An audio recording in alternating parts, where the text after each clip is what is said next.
ಮಹಿಳಾ traffic police ಪೇದೆಗೆ ರಸ್ತೆಯಲ್ಲಿಯೇ ಆವಾಜ್ ಹಾಕಿದ್ದಾನೆ. Signal jump ಮಾಡಿದ್ದನ್ನ traffic ಪೇದೆ ಪ್ರಶ್ನೆ ಮಾಡಿದ್ದಾರೆ. ಇದರಿಂದ ಕೋಪಗೊಂಡ ವ್ಯಕ್ತಿ ರಸ್ತೆ ಮಧ್ಯೆ ಕಾರ್ ನಿಲ್ಲಿಸಿ ಆವಾಜ್ ಹಾಕಿದ್ದಾನೆ.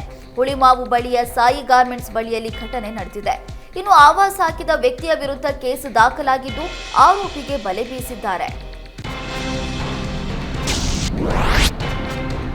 ಮಹಾಕುಂಭಮೇಳದ ಟೀಕಾಕಾರರನ್ನ ಪ್ರಧಾನಿ ನರೇಂದ್ರ ಮೋದಿ ತರಾಟೆಗೆ ತೆಗೆದುಕೊಂಡಿದ್ದಾರೆ. ಅವರದ್ದು ಗುಲಾಮಗಿರಿ ಮನಸ್ಥಿತಿ ಎಂದು ಟೀಕಿಸಿದ್ದಾರೆ. ದೇಶವನ್ನ ದುರ್ಬಲಗೊಳಿಸಲು ಪ್ರಯತ್ನಿಸುವ ವಿದೇಶಿ ಶಕ್ತಿಗಳು ಇವರಿಗೆ ಬೆಂಬಲ ನೀಡುತ್ತಿವೆ. ಇವರದ್ದು ಗುಲಾಮಗಿರಿ ಮನಸ್ಥಿತಿ ಎಂದು ಟೀಕಾಕಾರರ ವಿರುದ್ಧ ಮೋದಿ ವಾಗ್ದಾಳಿ ನಡೆಸಿದ್ದಾರೆ. ಮಧ್ಯಪ್ರದೇಶದ ಛತ್ತರ್ಪುರದಲ್ಲಿ ನಡೆದ ಸಾರ್ವಜನಿಕ ಸಮಾರಂಭದಲ್ಲಿ ಮಾತನಾಡಿರುವಂತಹ ಪ್ರಧಾನಿ ಮೋದಿ, ಹಿಂದೂ ನಂಬಿಕೆಯನ್ನ ದ್ವೇಷಿಸುವ ಜನರು ಶತಮಾನಗಳಿಂದ ಒಂದಲ್ಲ ಒಂದು ಹಂತದಲ್ಲಿ ಬದುಕ್ತಾ ಇದ್ದಾರೆ. ಗುಲಾಮ ಮನಸ್ಥಿತಿಗೆ ಬಿದ್ದ ಜನರು ನಮ್ಮ ನಂಬಿಕೆಗಳು, ದೇವಾಲಯಗಳು, ನಮ್ಮ ಧರ್ಮ, ಸಂಸ್ಕೃತಿ ಮತ್ತು ತತ್ವಗಳ ಮೇಲೆ ದಾಳಿ ಮಾಡುತ್ತಲೇ ಇದ್ದಾರೆ ಎಂದು ಅಸಮಾಧಾನ ಹೊರಹಾಕಿದ್ದಾರೆ.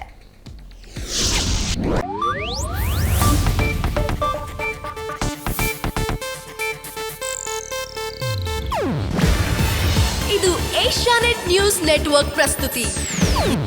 ನೀವು ನೋಡ್ತಿದ್ದೀರಾ ಏಷ್ಯಾನೆಟ್ ಸುವರ್ಣ ನ್ಯೂಸ್.